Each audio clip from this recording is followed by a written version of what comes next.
to react to some of the top headlines in the soccer world. Some players have announced their international retirement, and by the way, I didn't know this was kind of a thing where people wait till the end of the European Championship to announce their retirement. Many players retired today. I was just really like, why wait? Why don't you just announce it after your team, gets eliminated? But I guess this is the respectful way to do it, so you don't overshadow the European Championship. Maybe they didn't want the European Championship to overshadow their announcement. I don't know, but yeah, Olivier Giroud, he has announced his retirement from European Championship. I believe, I thought he announced it beforehand as well, but yeah, he retired from France. He's France's all-time leading goal scorer. He's been a brilliant servant for France. Despite being looked at as the number 2 for many French fans, what he's came in and did is especially whatever Benzema was going through, his suspension or whatever he had. Really, he's been really important. If you look at the success rate of France with Giroud up top, getting to the Euro 2016 final, getting to the World Cup final in 2020, winning the World Cup in 2018, getting to the World Cup final in 2022. And if you look at what they've done through those periods while Giroud hasn't been leading the line, like Euro 2021, where they got eliminated in the round of 16, Euro 2024, where they got eliminated in the semifinals, the difference of level of performance and the difference of how fluid the attack looks with Giroud in there, not in there, has been completely different things. And I think this puts France in a little bit of a desperate situation going in to this next World Cup with even this European Championship, they look desperate because, Giroud wasn't at that top level to be the number 9 leading the line. It puts them in a little bit of a situation where they need to find the replacement, and it's a guy similar to Giroud, because having that target man up top, someone that Mbappe can run in, can play off of and run in behind off of, makes this French team more deadly. And they just, how lackluster the attack looks without the likes of a player of Giroud. They look like two different teams and two different attacks, in my opinion. I mean, France, they looked woeful at this World Cup. 2018, they won the World Cup, right?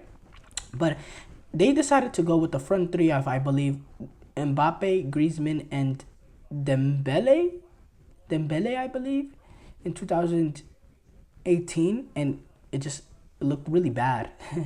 Looked really bad in that first half against Australia.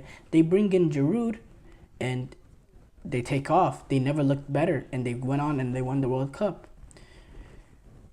2021, they played Benzema up top, who is, naturally a better striker, but that attack, it never looked as fluid as it looked in 2018. And then 2022 with Giroud up top, they, look very fluid attack as always. They got to the final, they lost, right? And then 2024 Euros, Giroud, he wasn't at the level to be the number 9 game in, game out. And, well, they scored one open goal. One open goal.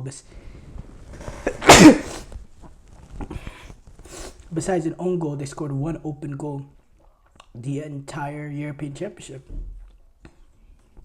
It just shows that Giroud is an important part of the attack, and France have to be very unique in the way that they replace him, because, wow, it's very important. Xherdan Shaqiri, he retires from Swiss, another brilliant server for Switzerland. Each tournament, he's just absolutely dominating. This tournament he played with the role off the bench, but the one opportunity he started against Scotland, he scored an absolute belter. That's just the player he is. Some of the goals that he's had in World Cup has been absolutely phenomenal. And he's been big in big-time moments for Switzerland. Going back to the 2014 World Cup, what he did against Honduras, scoring a hat-trick in a big-time game to push them into the knockout stages.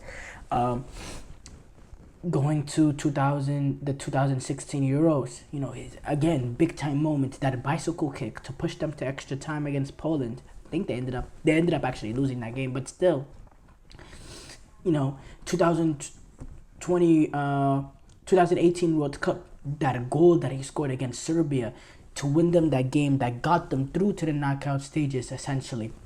Big time moment. I'm thinking, hold on. What did they do once? Did they get through to the knockout stages of that World Cup? Because I forgot. Who did they take on? Oh, yeah, they took on Sweden in that round of 16. In the round of 16 and the 2018, yeah.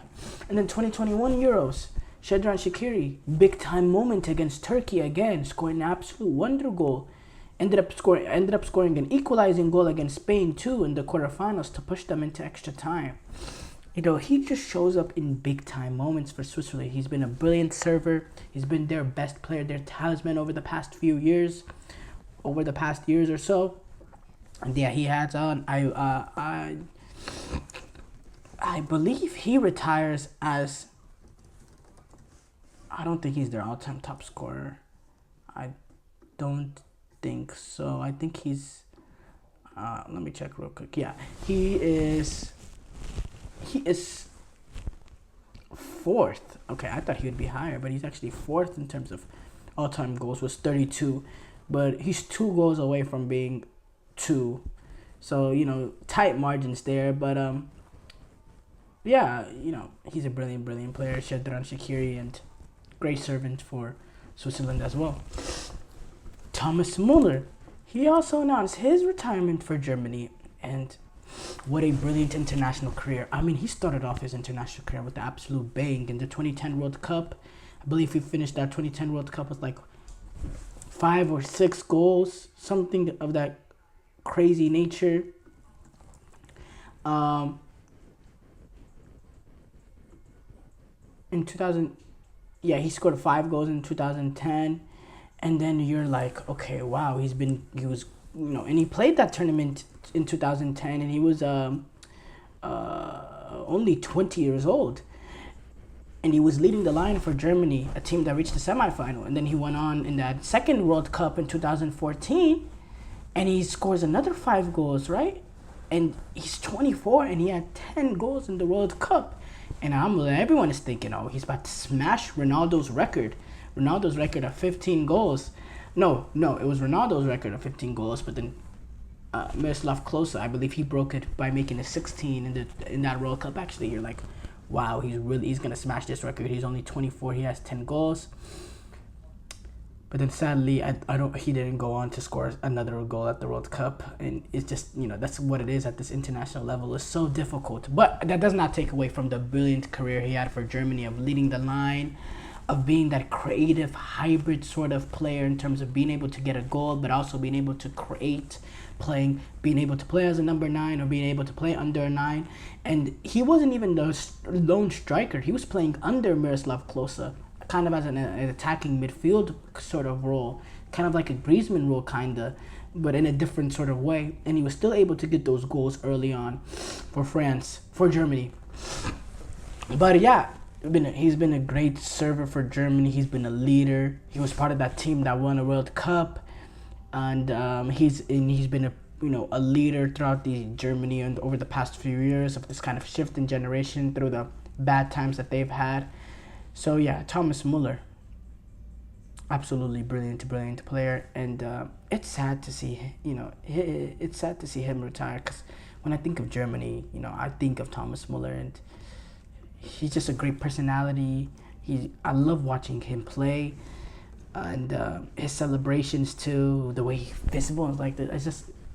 He just epitomizes German football, and it's sad to see him retire.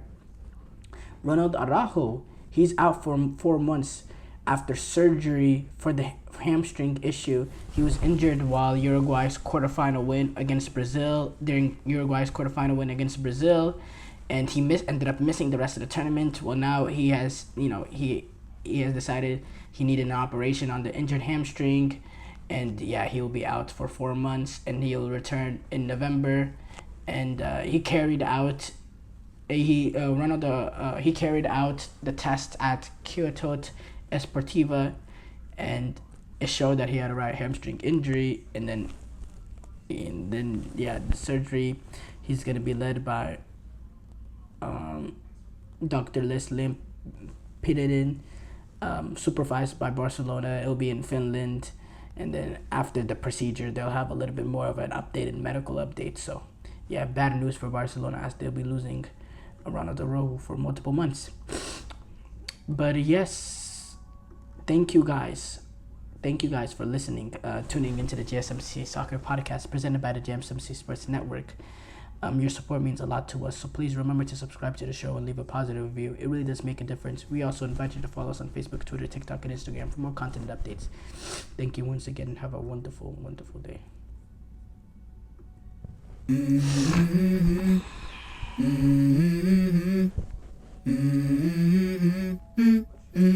Let's go. I wake up to a little bit of drool on my pillow, feel like it's gonna be a bad day. Yeah.